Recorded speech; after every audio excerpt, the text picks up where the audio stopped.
L'année 2017 a été une année pleine de hauts et de bas, comme les inondations, les fusillades et les manifestations. Mais l'un des événements les plus remarquables de cette année a été le mouvement Diez Moi aussi. Ce mouvement a mis en lumière le harcèlement, subi par des femmes de tous les horizons, qui n'ont jamais pu partager leurs expériences.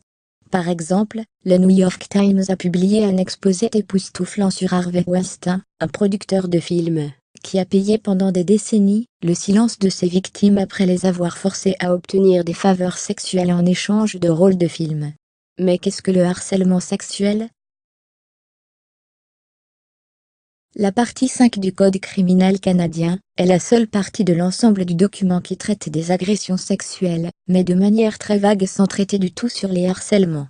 Cela ne définit pas clairement ce qu'est en réalité le harcèlement sexuel et l'agression sexuelle. Selon le Code criminel canadien, une activité sexuelle devient une agression en l'absence de consentement, ce qui constitue l'accord volontaire du plaignant de se livrer à la dite activité. Il ne peut pas être donné, si la personne ne le dit pas spécifiquement, si la personne ne veut pas participer à cette activité, et ou si elle est contrainte de donner son consentement. Alors, qu'est-ce que le harcèlement et l'agression sexuelle ?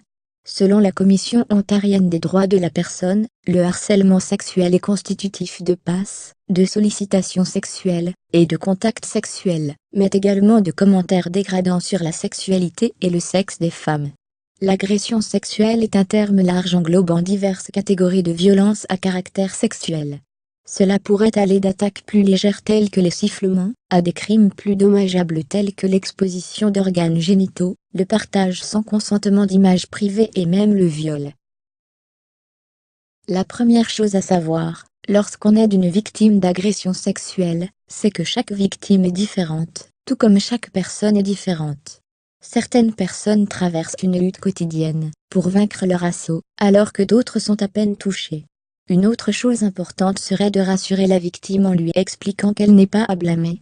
Des questions qui sont souvent posées aux victimes sont des questions qui semblent les blâmer pour le viol, mais ils doivent être assurés que le violeur est la seule personne à blâmer, et qu'ils n'ont rien à voir avec cela. La chose la plus importante à faire pour écouter le récit d'une victime est de la croire. La plupart des victimes ont surtout peur de ne pas s'y faire croire, et, lorsque la consolatrice jette un doute sur leur histoire, elle ne fait souvent que renforcer le traumatisme. Si vous ou une de vos connaissances avez été victime d'une agression sexuelle, encouragez-la à appeler au 514 684-2198 pour obtenir de l'aide en français, ou au 800.656.hop 4673 pour obtenir de l'aide en anglais. Vous n'êtes pas seul, et vous ne devez pas souffrir en silence.